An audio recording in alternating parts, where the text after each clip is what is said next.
Hola a todos, soy el profesor Heriberto Echesuría, representante de la Universidad de los Andes de Venezuela, y en esta oportunidad les voy a estar presentando el tema relacionado con la respuesta al corte no drenado de arcillas, haciendo énfasis en la influencia de la actividad en dicho comportamiento. En la presentación vamos a tratar temas relacionados con la introducción a todos estos aspectos que están involucrados en ese comportamiento. Luego les vamos a hablar sobre la metodología seguida para los análisis y las investigaciones que hemos venido realizando. Luego les presentaremos los resultados y la discusión de los mismos. Y finalmente las conclusiones del trabajo. Para comenzar a hablar de la resistencia al corte durante procesos no drenados de las arcillas, es bueno referirnos antes a la plasticidad. Esa es la propiedad que permite el manejo de la arcilla de una manera adecuada y que ha permitido el desarrollo de distintas actividades humanas como preparación de viviendas y la preparación de envases para distintos fluidos.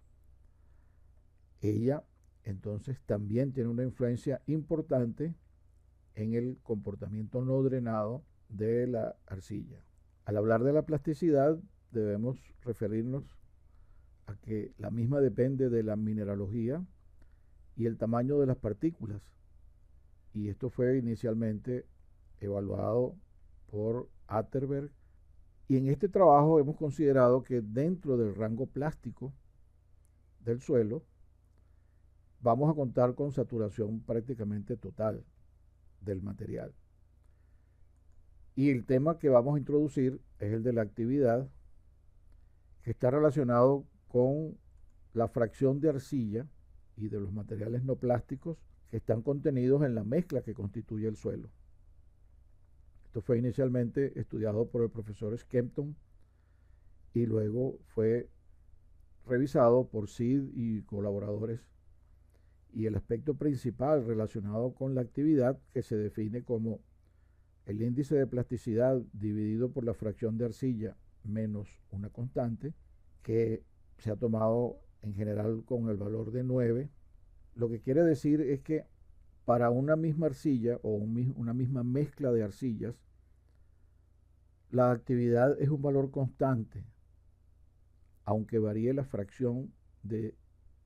la arcilla presente en el suelo. Y eso lo que hace es que hay una proporcionalidad en la reducción de la fracción de arcilla y la reducción de los límites que definen la plasticidad del suelo. Y por eso cada línea recta que vemos allí define un tipo de suelo, bien sea una arcilla pura como morilonita o una mezcla de ella con alguna de las otras arcillas. Otro aspecto relacionado con la plasticidad es que se han podido desarrollar modelos aplicables a suelos no sensibles. Hay modelaje paramétrico, como un ejemplo de ellos es el denominado SHANSEP, en donde se establece la resistencia al corte dividida por el esfuerzo confinante como función de la sobreconsolidación elevada a un exponente y multiplicada por un coeficiente que en este caso se está denominando como C1, el cual viene a ser precisamente el valor normalizado de la resistencia al corte por el esfuerzo confinante, pero particularmente para el valor de un suelo normalmente consolidado, es decir, una sobreconsolidación igual a 1. Hay otro modelaje que es el modelaje constitutivo, que toma en cuenta otras relaciones entre las deformaciones plásticas, las deformaciones elásticas y el comportamiento de la resistencia al corte, como el modelo Camp-Clay. En este caso, ese modelo permite relacionar los valores del cambio de volumen con los valores de resistencia al corte en un semiespacio, como el que estamos viendo en esa figura, en el cual el eje de la parte inferior está constituido por las relaciones de cambio volumétrico con el esfuerzo. Este es el eje de cambio volumétrico, y este otro plano, definido por el eje de resistencia al corte y el eje de confinamiento, es el tradicional de la envolvente de falla, y el suelo está definido en el espacio por esta doble línea que está aquí, que se proyecta entonces tanto en la parte inferior como en la parte del posterior, como los parámetros que ya hemos indicado. Ahora bien, ya conocemos que los esfuerzos confinantes que controlan la posición de la envolvente de falla y del valor de la resistencia al corte están asociados con los valores de el cambio de volumen que ocurre durante la consolidación. En este caso, lo que hemos hecho es, considerando que el suelo está saturado, entonces hemos transformado la relación de vacíos, al dividirla por la gravedad específica, en humedad, que es un parámetro mucho más sencillo para manejar. De tal manera que, bien sea uno o el otro, el detalle es que existe una correlación biunívoca entre la resistencia al corte y la consolidación, el cambio de volumen. Eso es lo que nos permite inferir es que las envolventes de falla, bien sean efectivas o totales, están asociadas con el IP, porque esto se ha verificado de que existe una clara variación del ángulo de fricción con la plasticidad. Los profesores Kenny y Olson fueron los primeros en mostrar esa tendencia, y más recientemente una de nuestros estudiantes hizo una investigación un poquito más amplia y pudo demostrar que la variabilidad del ángulo de fricción es mucho mayor que la que habían reportado originalmente Kenny y Olson. En esta gráfica lo que estamos mostrando es el rango típico entonces que aplicaría para los valores representativos de ensayos de corte simple para el método Shansep en relación con la plasticidad y el ángulo de fricción. El ángulo de fricción también lo había observado el profesor Skempton, que estaba relacionado con la fracción de arcilla, y había establecido entonces para diferentes tipos de arcillas estudiadas el rango aproximado. Otro aspecto que también es de uso muy común en la geotecnia es la normalización de los parámetros. El método de Shansep es uno de ellos, que se normaliza la resistencia al corte por el esfuerzo confinante, y lo mismo se puede aplicar, de acuerdo con los profesores Lam y Whitman, y Conner y Duncan y Chan, a las curvas esfuerzo de formación, que son hiperbólicas y que, si se normalizan por el esfuerzo confinante, tienden a agruparse en un rango bastante estrecho, como este que estamos mostrando acá. Y la línea de falla también, y todas las trayectorias de esfuerzos tienden a normalizarse y mostrar unos valores individuales aplicables a cada suelo. Otra forma en que se ha utilizado la normalización de los parámetros de suelo es para la degradación del módulo cortante, que se utiliza mucho en análisis de respuesta dinámica. Por otra parte, el cambio de volumen, tomado en consideración como el índice de compresión C sub C, también está relacionado con la plasticidad, y lo han demostrado algunos autores, en particular Kulhawi y Main, quienes utilizaron una gravedad específica de 2,7 y propusieron que el índice de compresión es igual a el índice de plasticidad dividido entre una constante que es igual a 74 en este caso. Y los profesores Roth y Woods, utilizando el modelo Camp-Clay, una extensión del mismo, porque el modelo Camp-Clay original no considera la plasticidad, pero ellos, tomando en cuenta la gravedad específica, pudieron establecer entonces una ecuación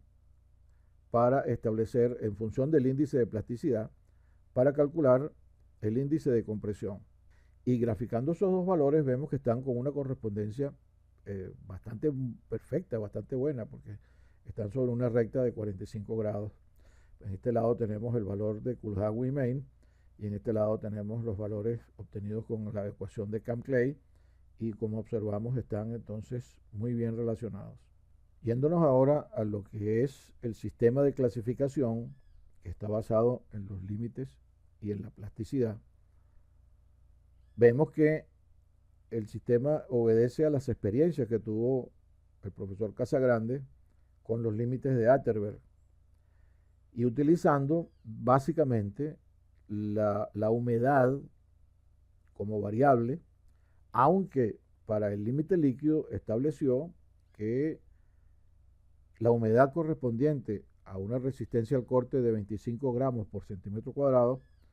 era el valor de la resistencia al corte en el límite líquido. No obstante, algunos autores como Youssef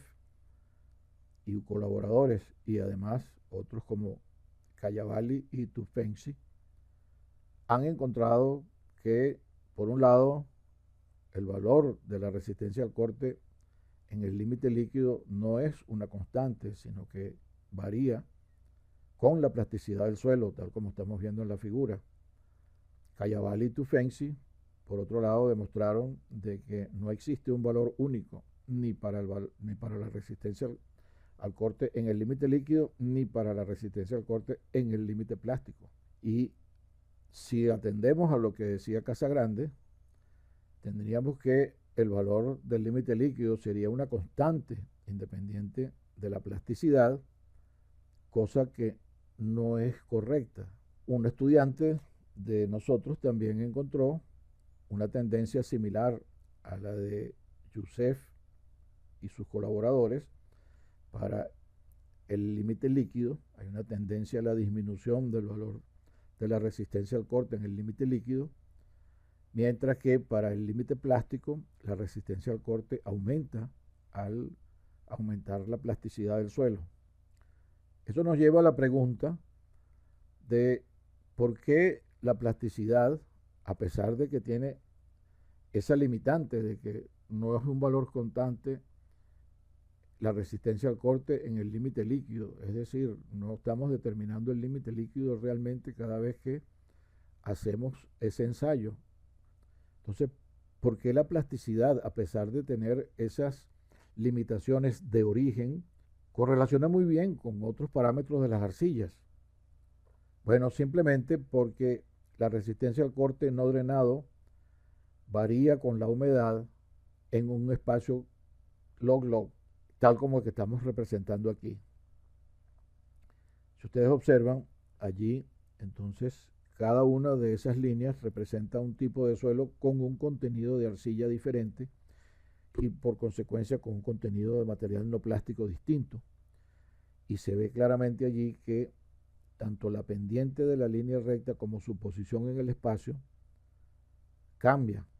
O sea, la pendiente de cada uno de estos suelos es función de la fracción de arcilla y del contenido de material no plástico.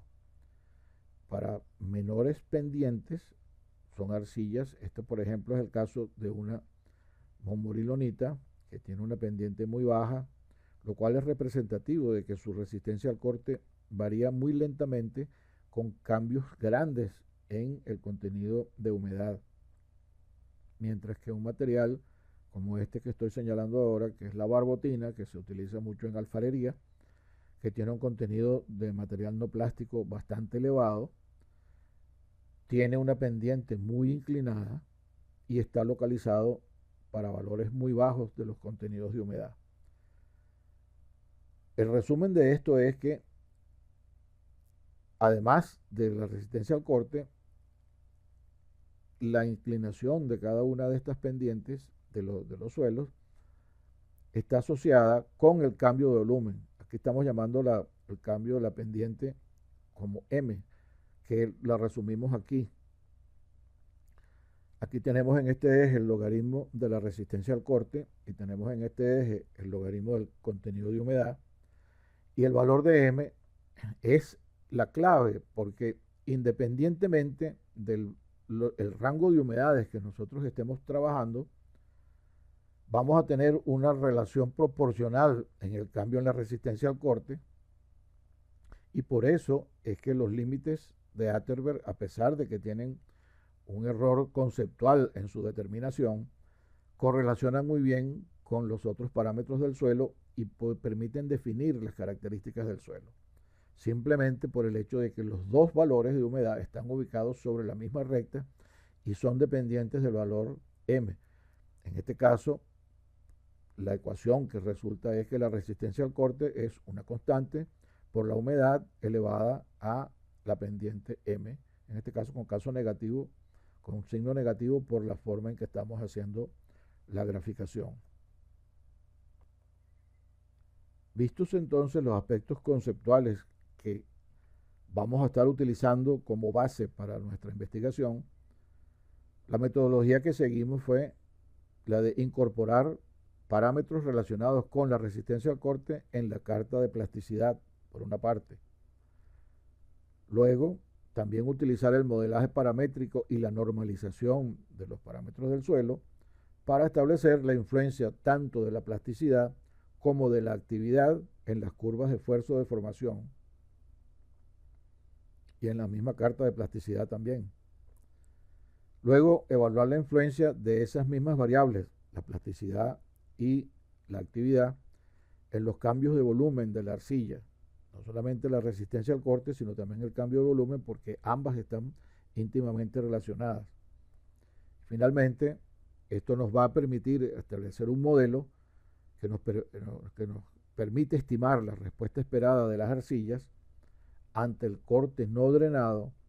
pero a partir de los parámetros índices, porque la mayoría de estos parámetros los podemos determinar a partir de los parámetros índices y podemos llegar entonces a establecer valores estimados de la resistencia al corte y la compresibilidad a partir de los parámetros índices, utilizando entonces como variables principales la plasticidad y la actividad.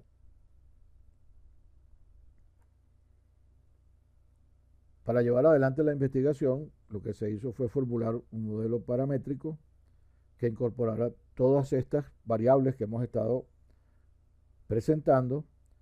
que son función de los parámetros índices, tal como estamos representando en esta gráfica. Y como el material con el que vamos a trabajar es material no sensible, entonces no hay que preocuparse por la sensibilidad del suelo, es decir, no hay efecto de degradación de la resistencia al corte por el remoldeo del material. La base para establecer entonces cómo vamos a incorporar esas variables que están relacionadas con la resistencia al corte y los parámetros índices dentro de los distintos elementos que hemos dicho, como la carta de plasticidad y las curvas de esfuerzo de formación. Lo primero que hicimos fue establecer una definición de los que serían unos parámetros o límites equivalentes, estableciendo dos valores de resistencia al corte, dentro de los cuales se va a contener el rango plástico del suelo. Luego se determina la plasticidad, con la plasticidad del suelo, utilizando diferentes contenidos de humedad y valores de resistencia al corte asociados con cada contenido de humedad, cómo se establece la recta que representa cada suelo. Y luego lo que se hace es extenderla hacia los dos lados para ver el valor equivalente a esos límites que se han impuesto, para tomarlos como referencia, de tal manera de que se puede simplificar el trabajo de laboratorio para sacar los límites, porque hemos hecho correlaciones entre el índice de plasticidad obtenido con el procedimiento convencional y el índice de plasticidad equivalente hecho con este método que les acabamos de proponer o de presentar, y fíjense el tipo de correlación que se obtiene. Lo mismo hicimos para el límite líquido y se ve que también tienen una muy buena correlación los dos límites. Esto permite entonces utilizar la pendiente M junto con esos límites. Aquí tenemos el límite líquido equivalente y aquí tenemos el índice de plasticidad equivalente, es decir, esto es una representación similar a la representación convencional de la carta de plasticidad, y lo que se observó es que se pueden agrupar los valores de los distintos tipos de suelos y definir unas líneas rectas que representan el valor de la pendiente M de cada suelo. Aquí lo que hemos representado son los valores equivalentes a los que están en la carta de plasticidad convencional. El límite líquido convencional es 50 para establecer la diferencia entre suelos de alta y baja plasticidad. Cuando los llevamos a este nuevo nivel es aproximadamente de 65, y esta es la ubicación de la recta A en este nuevo planteamiento que se tiene para la carta de plasticidad, basada incorporando el valor de M, que es representativo de la pendiente y de la relación entre la resistencia al corte y el contenido de humedad de cada uno de los suelos. Y eso permitió entonces preparar una carta de plasticidad equivalente con más detalle para cada uno de los valores de la pendiente M. Aquí vamos desde 1 hasta 14 aproximadamente, y como se ve, a medida que el suelo tiene menos fracción de arcilla, las líneas tienden a condensarse un poco más. Y esta carta de plasticidad se puede hacer entonces utilizando estas correlaciones que mostramos antes para ponerles un doble eje, es decir, aquí pondríamos, como estamos dibujando, el límite líquido equivalente, pero podemos poner otro eje que sea el valor correspondiente al que se calcula con el procedimiento estándar que se utiliza en la geotecnia.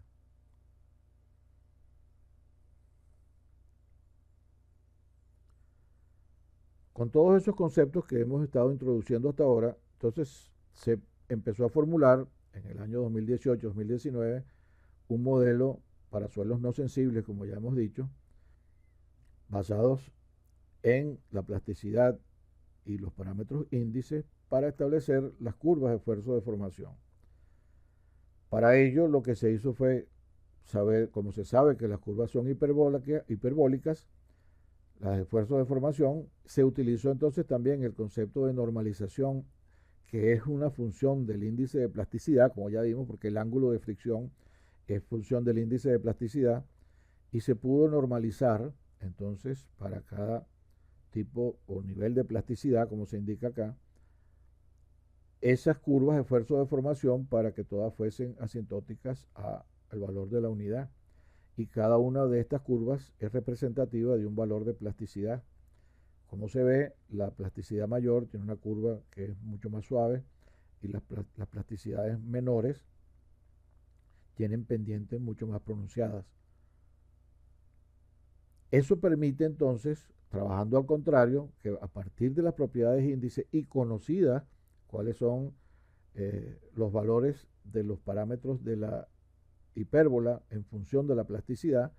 poder desarrollar entonces cuál es la curva de esfuerzo de formación a partir de los parámetros índice. El modelo tiene una concepción espacial también, de tal manera que, tal como en los casos que hemos visto, el eje de la humedad o de relación de vacío junto con el eje del confinamiento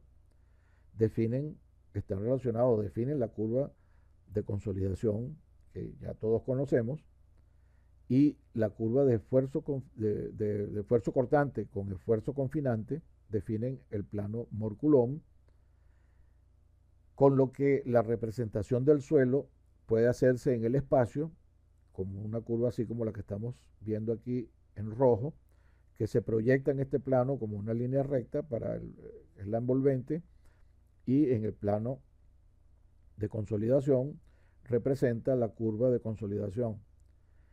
Y eso hace que aparezca este nuevo plano, tau E, igual que en el modelo Kamm-Clay, que tiene 3 planos, y este plano, del cual se habla muy poco en la mayoría de los modelos, a criterio de este servidor, es uno de los que es más importantes en la valoración de lo que es la resistencia al corte y la variación de los otros parámetros, porque la resistencia al corte, como estamos viendo aquí, es una función única para cada índice de plasticidad del contenido de humedad. Y eso es algo que ya todos conocemos, porque el contenido de humedad puede variar no solamente por el cambio de esfuerzos, como establecemos en nuestros modelos, sino puede variar por la acción del sol. Y ahí no estamos cambiando el esfuerzo, pero está cambiando la humedad y está cambiando en paralelo la resistencia al corte. O sea que este plano, del cual se habla muy poco en general en la geotecnia común, tiene una importancia fundamental en la determinación de la resistencia al corte del suelo.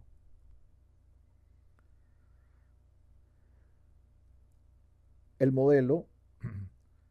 se pudo extender también para considerar no solamente la resistencia al corte con los cambios de humedad debidos al confinamiento, sino también el peso unitario. Si colocamos el peso unitario en sentido contrario del eje que define la resistencia al corte, vemos entonces que también existe una correlación biunívoca entre el confinamiento y el cambio del peso unitario, y que el peso unitario, como ya sabemos, también está íntimamente relacionado con el cambio de humedad o cambio en relación de vacíos del suelo, de tal manera que el suelo en el espacio, en el semiespacio superior que define la resistencia al corte, está representado por la línea roja que ya habíamos visto antes. En este segundo caso, en el semiespacio inferior, está representado por esta línea de color lila, está relacionada con la de resistencia al corte a través de la línea o de la curva de cambio de volumen. Es que el cambio de volumen con el confinamiento es como una especie de plano de pivote entre la resistencia al corte y el cambio en peso unitario. Al aplicar el modelo, considerando la plasticidad como elemento principal para definir las curvas de esfuerzo de formación del suelo, vamos a utilizar entonces un rango de los esfuerzos confinantes bastante estrecho, de manera de comparar equitativamente, como decimos, cómo es la curva para cada un tipo de suelo. Y como vemos acá, con un rango entre 182 y 185 kilopascales, obtenemos que la respuesta de la bentonita, que es la que tiene la mayor plasticidad, es muy baja, tiene una resistencia al corte bastante pequeña, y la barbotina, que es la otra que habíamos definido, que era el suelo que se corría hacia la izquierda, en el gráfico de log de humedad con log de resistencia al corte, fíjense que tiene una resistencia al corte muchísimo más elevada que la bentonita, y para un suelo intermedio con una plasticidad de alrededor de 115, tenemos entonces también una curva intermedia, de tal manera que podemos observar claramente que la bentonita y la barbotina y el otro suelo tienen una variación importante en lo que es la respuesta al corte no drenado relacionada con la plasticidad, y por el hecho de que las curvas hiperbólicas están asociadas con el índice de plasticidad. Cuando aplicamos entonces el mismo modelo para establecer cuál es la variación del índice de compresión con el índice de plasticidad, observamos que hay una variación que consideramos significativa en relación con los valores obtenidos con la recta de Cullhague-Main o la de el modelo Camp-Clay, que está representada aquí por esa curva azul. Y esto nos llamó la atención, que puede ser lo que está haciendo que haya tanta variación en el índice de compresión para el mismo índice de plasticidad. De la misma manera, cuando se estudió cómo era la variación del ángulo de fricción con la pendiente M, se observó que había también una dispersión importante. En este caso tenemos aquí el valor de la pendiente M y aquí tenemos el ángulo de fricción para esfuerzos totales y se observa pues que hay una dispersión importante y eso es parte de lo que motivó la investigación de introducir entonces la actividad a ver si ese era el parámetro que estaba controlando todos estos cambios.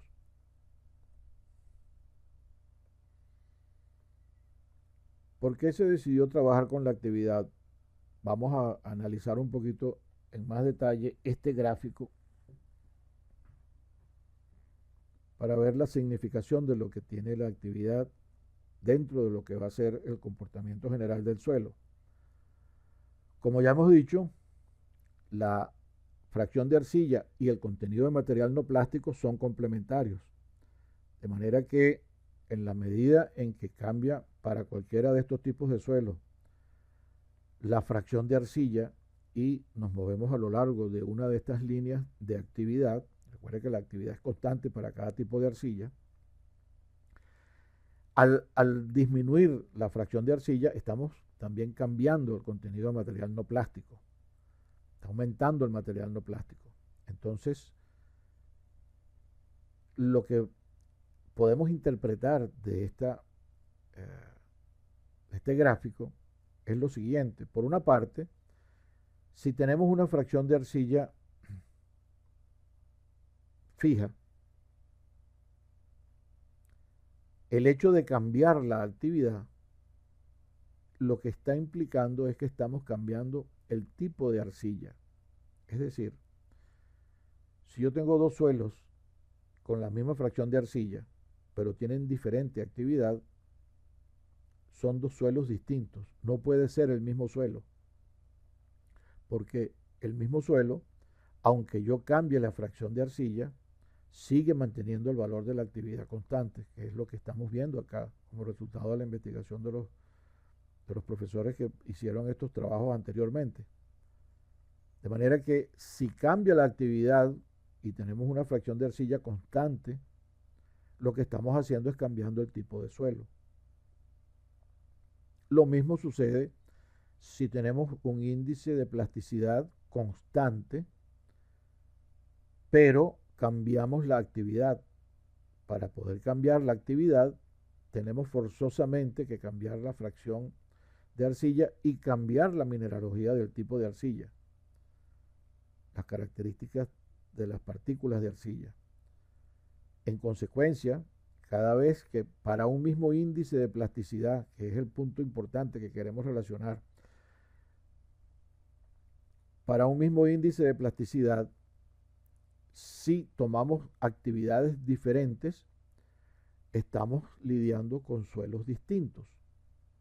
Y eso lo que nos conduce es a que si cambia la actividad, en consecuencia la mineralogía de la arcilla, para un mismo índice de plasticidad, entonces debe cambiar el valor de M porque el valor de M está asociado con la respuesta al corte de la fracción de arcilla que tiene un suelo, tal como lo vimos en las primeras láminas. Eso quiere decir entonces que para un tipo de suelo que tiene un límite líquido equivalente a 40, por ejemplo, y otro suelo que tiene la misma plasticidad, pero tiene otro valor de M, estamos hablando de otro suelo, y lo mismo para un tercer suelo, y así por el estilo. O sea que independientemente de que la plasticidad sea un valor único, el hecho de cambiar la actividad implica que estamos cambiando el valor de la pendiente del suelo y que corresponde a un suelo distinto. Entonces fíjense la importancia de esto, que el hecho de que tengan la misma plasticidad no es necesariamente una garantía de que todos los parámetros del suelo se van a comportar de la misma manera. Y eso lo vamos a seguir viendo en lo sucesivo. En relación con la observación del profesor Skempton, que ya habíamos señalado, lo que pudimos establecer es que cada una de estas rectas se transforma en una función exponencial, disculpen. Cada una de estas líneas rectas se transforma en una función exponencial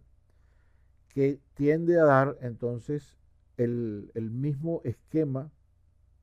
dentro del rango establecido por el profesor Skempton.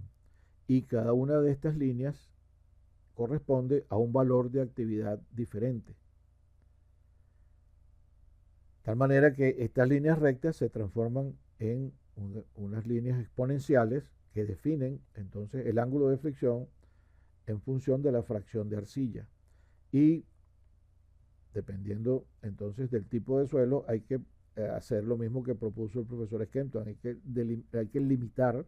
los valores de los ángulos para poder tener una correlación adecuada entre el ángulo y la fracción de arcilla. Si deseamos ver entonces la variación del ángulo de fricción, pero ahora con respecto al índice de plasticidad, observamos que también hay estas curvas que son exponenciales y que están dentro de estos rangos que se habían observado tanto por Privitera como por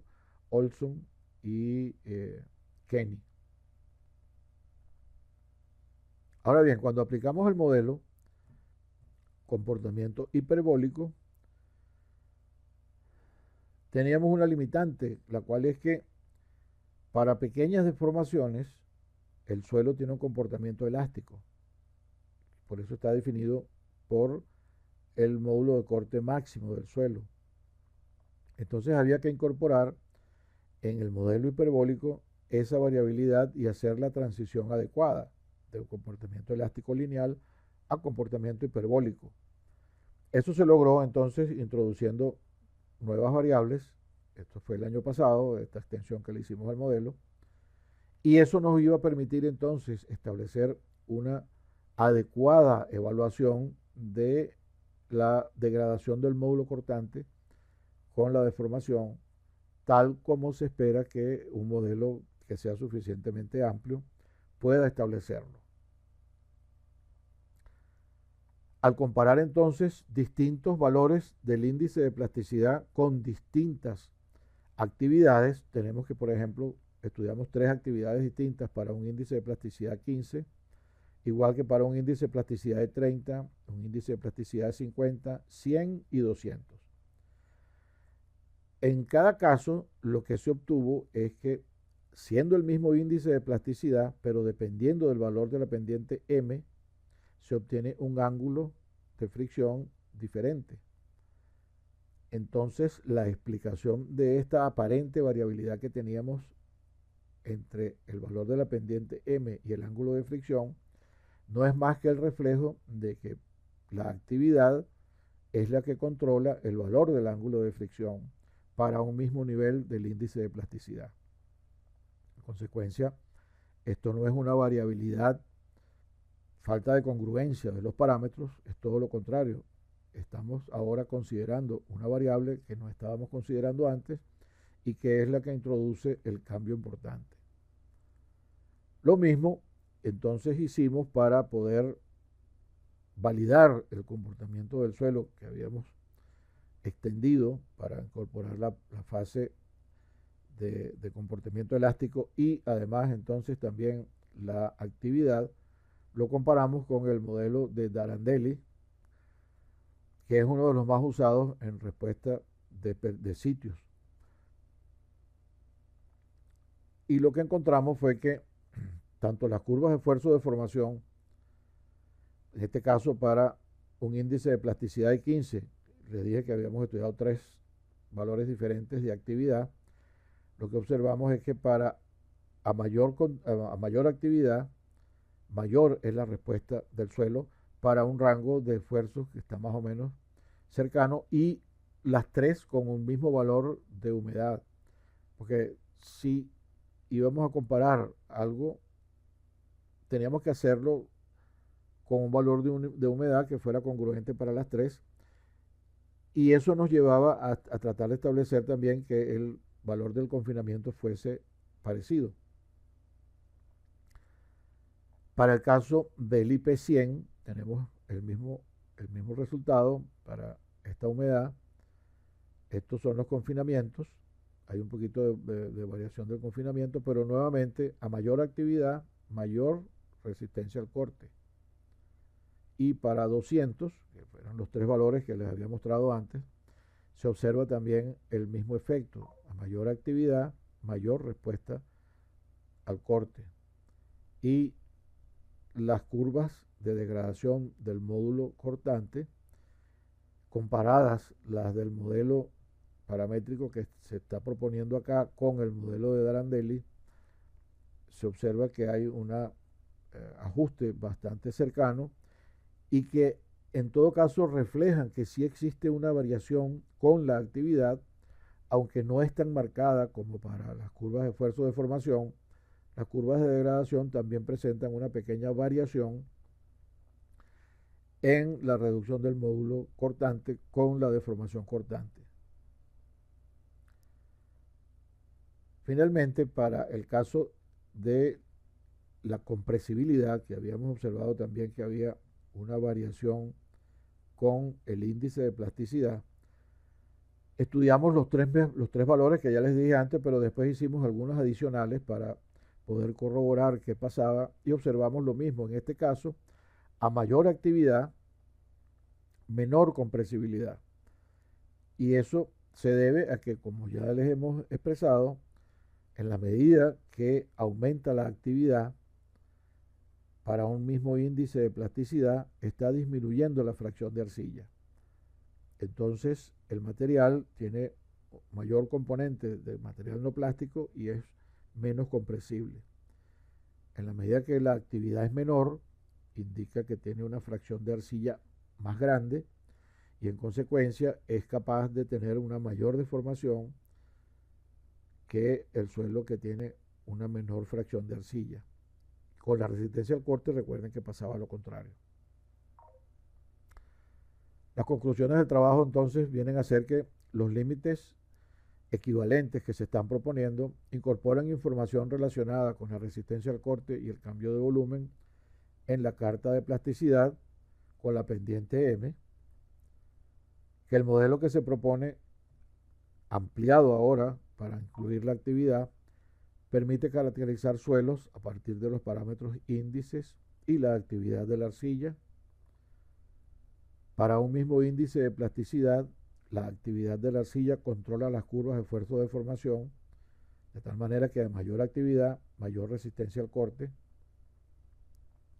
La variabilidad entre el ángulo de fricción y la pendiente M se debe también a la actividad de la arcilla. Para un mismo índice de plasticidad existe un amplio rango de ángulos de fricción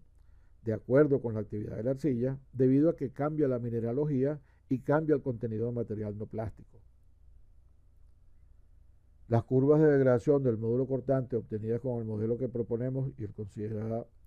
que considera la actividad son comparables con las que se obtienen con el modelo de Darandelli, que es uno de los más utilizados. Y finalmente, la compresibilidad del suelo depende de la actividad de la arcilla, ya que para un mismo IP, a mayor fracción de arcilla, menor actividad, con lo cual mayor índice de compresión. Para las líneas de investigación futuras a realizar es el desarrollo de las presiones de poros y de las trayectorias de esfuerzos, considerando la influencia de la actividad en esos procesos. Muchas gracias por su atención y si tienen alguna pregunta pueden dirigirla a mi correo electrónico que con mucho gusto les contestaré. Muchas gracias.